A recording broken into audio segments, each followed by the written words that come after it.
শুধু তোমারই জন্য সিরিয়ালের নতুন চমক। এবার মিলিয়ে দিল হ্যারি এবং অনিকে রাহুল। হ্যাঁ বন্ধুরা, শুধু তোমারই জন্য ধারাবাহিকের আগামী পর্বগুলোতে এমনটাই হতে চলেছে। সকলের সামনে যখন রাহুল নির্দোষ প্রমাণিত হয়ে বাড়ি আসে, তখন রাহুলের বাবা রাজীব বলে বলে, আমি কি বলেছিলাম রাহি আমাদের যোগ্য বউ। কি বলবে? রাহুলের মা, এবার তুমি কি বলবে? রাহুলের মা তখন বলে, হ্যাঁ আমি মানছি রাগের বশে ওইসব কথাগুলো বলেছিলাম, তাই বলে যে ওই কথাগুলো ধরে বসে থাকতে হবে এমনটাও বলিনি। সব প্রমাণ ছিল রাহির দিকে, এই জন্য আমার মাথা গরম হয়ে গেছিল এবং এরকম উল্টোপাল্টা কথা বলেছিলাম। তখনই রাহি বলল, না মা, আমি আর যাই করি এই ধরনের কাজ কখনোই করতে পারি না। রাহির মা বলল, ঠিক আছে, আর কিছু কথা বলতে হবে না, যাও ওপরে যাও। ঠিক তখনই রাহির পরিবার এসে হাজির হলো সেইখানে।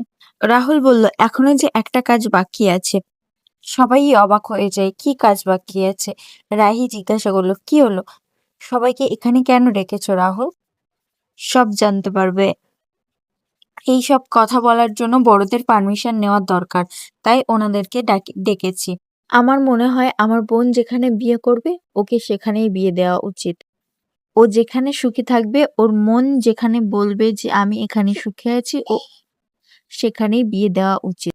বাড়ির সকলে অবাক হলেও রাহুলের মা কিন্তু অবাক হয়নি এবং রাহুলকে বলে যে তুই যেটা করছিস সেটা কিন্তু ঠিক না।